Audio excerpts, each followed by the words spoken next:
जी, तो Chinese rice जो हैं वो लेके आई हूँ मैं मंचूरियन के साथ। रेसिपी मुकम्मल देखिएगा, रेस्टोरेंट स्टाइल में है, कोई स्टेप मिस ना कीजिएगा। ठीक है, चलिए चलते हैं रेसिपी की तरफ और मेरे चैनल को सब्सक्राइब कर लें। बिस्मिल्लाहिर्रहमानिर्रहीम, अस्सलामुअलैकुम। हुज़ैफ़ा's किचन में सबका वेलकम है। मैं हूँ शेफ़ ज़ोहरा।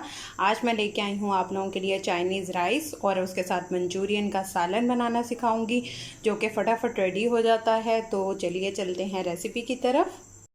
जिन्होंने मेरे चैनल को सब्सक्राइब नहीं किया, सब्सक्राइब कर लें। मेरे पेजेस को फॉलो कर लें, इंस्टाग्राम, टिकटॉक और फेसबुक के हुज़ैफ़ा's किचन के नाम से है। और मैंने यहाँ पे पानी बॉईल होने के लिए रखा हुआ है, राइस बॉईल कर रही हूँ। तो सबसे पहले चिकन ले लेना है, 1/4 कप इसमें कॉर्नफ्लोर ऐड कर देना है। बिस्मिल्लाहिर्रहमानिर्रहीम। और इसमें 1 अदद अंडा ऐड कर देना है। बिस्मिल्लाहिर्रहमानिर्रहीम, अल्लाहु अकबर।